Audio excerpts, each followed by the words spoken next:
10 overs ಮತ್ತೆ ಆ ಥರ ಒಂದು ಪ್ಲಾನ್ ಮಾಡ್ಕೊಂಡಿದ್ರಿ. ಸೊ ಈ ಸರಿ ಬೇರೆ ಏನಾದ್ರು ಯುನೀಕ್ ಆಗಿ ನಡೆಯುತ್ತಾ ಅಥವಾ ಅದೇ ಕಂಟಿನ್ಯೂ ಆಗುತ್ತೆ? ಐ ಥಿಂಕ್ ನೀವು ಕೇಳಿರೋ ಪ್ರಶ್ನೆಗೆ the format of 20 overs divided into 2.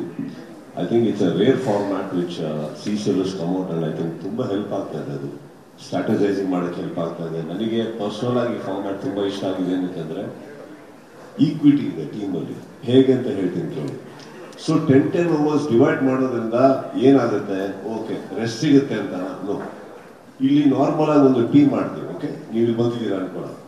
ಈಗ ಫಾರ್ ಎಕ್ಸಾಂಪಲ್ ಒಂದು ಇಂಡಿಯನ್ ಟೀಮ್ ನೋಡಕ್ ಬಂದಿದ್ದೀರಾ, ನಿಮ್ದೊಂದು ಯಾವ್ದೋ ಫೇವ್ರೆಟ್ ಪ್ಲೇಯರ್ಸ್ ಇರ್ತಾರೆ, ಒಂದು ಅವಕಾಶ ಸಿಗುತ್ತೆ. ಅವ್ರು ಔಟ್ ಆಗ್ಬಿಟ್ರೆ ಮತ್ತೆ ನೆಕ್ಸ್ಟ್ ಮ್ಯಾಚ್ ವರೆಗೂ ಕಾಯ್ಬೇಕು. ಕರೆಕ್ಟ್. ಇಲ್ಲಿ 2 ಆಪರ್ಚುನಿಟಿ ಸಿಗುತ್ತೆ. ನಿಮ್ಮ ಫೇವ್ರೆಟ್ ಆಕ್ಟರ್ ಹೀರೋ ಯಾರನ್ನಾರ ನೋಡೋದಕ್ಕೆ.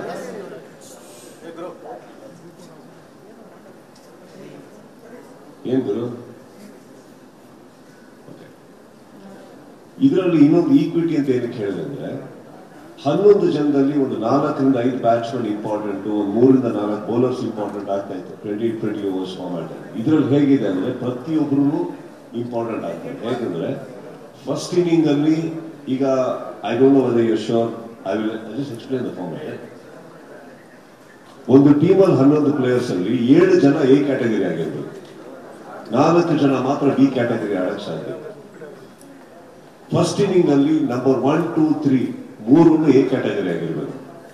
ಅದಾದ್ಮೇಲೆ ಬಿ ಕ್ಯಾಟಗರಿ ಬರಕ್ ಸಾಧ್ಯ. But at one particular time 2 B categories cannot bowl or bat together. There has to be 1 A category together. Okay, ಇನ್ನೊಂದು ಬ್ಯೂಟಿಫುಲ್ ಏನಂತಂದ್ರೆ ಫಸ್ಟ್ ಇನ್ನಿಂಗ್ ಅಲ್ಲಿ ಯಾರು 3 ಜನ ಓಪನಿಂಗ್ ಬರ್ತಾರೋ ಸೆಕೆಂಡ್ ಇನ್ನಿಂಗ್ ಅಲ್ಲಿ ಬರೋಂಗಿಲ್ಲ. ಸೆಕೆಂಡ್ ಇನ್ನಿಂಗ್ ಬೇರೆಯವ್ರು ಬರ್ಬೇಕು. Same thing with the bowling also. ಯಾರು ಫಸ್ಟ್ 3 overs ಅಲ್ಲಿ ಬೌಲಿಂಗ್ ಹಾಕ್ತಾರೋ ಫಸ್ಟ್ 3 overs ಅಲ್ಲಿ ಸೆಕೆಂಡ್ ಇನ್ನಿಂಗ್ ಅಲ್ಲಿ ಬೌಲಿಂಗ್ ಮಾಡೋ ಹಾಗಿಲ್ಲ. ಸಪೋಸ್ ನಾನು ಹೇಳ್ತಾ ಇರೋದು 3 bowlers ನೀವು ಯೂಸ್ ಮಾಡ್ಕೊಂಡ್ಬಿಟ್ರೆ ಫಸ್ಟ್ ಇನ್ನಿಂಗ್ ಅಲ್ಲಿ, ಓಕೆ, ಸೊ ಅವಾಗ 3 over ಅಲ್ಲಿ 3 ಜನ ಬೌಲರ್ಸ್ ಲೆಕ್ಕ ಬರುತ್ತೆ. Correct. So those 3 bowlers cannot bowl in the first 3 overs of the second inning. So there is a huge competition here and a strategy. ನೀವು ಹೇಗೆ ಬಳಸ್ಕೊಳ್ತೀರಾ ಒಬ್ಬ player. For example ನಾವು ಈಗ ರಾಜೀವ್ ಅನ್ಕೊಳ್ಳಿ. Okay, I am just taking his name. ಒಬ್ಬ tough hitter ಅಂದ ತಕ್ಷಣ second inning ಅವ್ರು ಓಪನ್ ಹೋಗಂಗಿಲ್ಲ.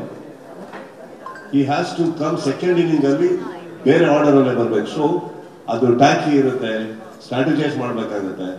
ಅಂಡ್ ಇವಾಗ ಇಮ್ಯಾಜಿನ್ ಮಾಡ್ಕೊಳ್ಳಿ, bowlers if you run out of bowlers for example next silent ಆಗಿರೋದ್ರಲ್ಲಿ ಹಲೋ ಸೈಲೆನ್ಸ್ ಪ್ಲೀಸ್. ಈಗ ಸಪೋಸ್ ನಾನು ಹೇಳೋದು ಯಾರೋ ಒಂದು ಪೀಕ್ ಬಂತು ಬೌಲಿಂಗ್ ಅಲ್ಲಿ, ತುಂಬಾ ಟಫ್ ಸಿಚುವೇಶನ್ ಬಂದಾಗ ನಂದು 2 ಪ್ರೈಮ್ ಬೌಲರ್ಸ್ ಬಿ ಕ್ಯಾಟಗರಿ ಇದ್ದಾರೆ ಅನ್ಕೊಳ್ಳಿ, ಇಬ್ರು ಕೈಲಿ ಮಾಡ್ಸಕ್ ಆಗಲ್ಲ.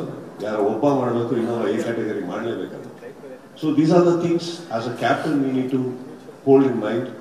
ಅಂಡ್ ದಿಸ್ ಒಂದು ಬೇರೆನೇ ಸ್ಟ್ರಾಟಜಿ ಬರುತ್ತೆ ಗೇಮ್ಸ್. ಅಂಡ್ ಇದನ್ನ ಆಕ್ಚುಲಿ ಇದರಿಂದ ಏನಾಗ್ತಾ ಇದೆ ಅಂದ್ರೆ ಪ್ರತಿಯೊಬ್ಬರು ನಮ್ಮ ಟೀಮಲ್ಲಿ ಇಂಪಾರ್ಟೆಂಟ್ ಆಗ್ತಾರೆ. ಈಗ ಇವ್ರ ಕೈಲಿ ಅವ್ರ ಕೈಲಿ ಇವ್ರು 3 ಜನ ಬೌಲರ್ ಸಾಕು, ಈ 3 ಜನ ಬ್ಯಾಟ್ಸ್ಮನ್ ಸಾಕು, ಆ ಥರ ಬರೋದಿಲ್ಲ.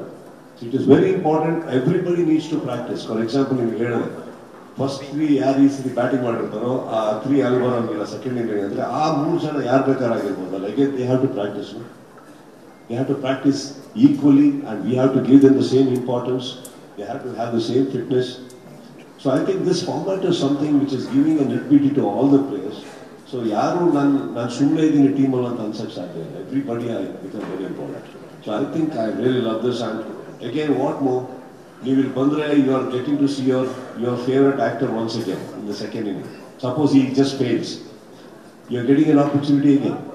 So I think that's a very beautiful thing.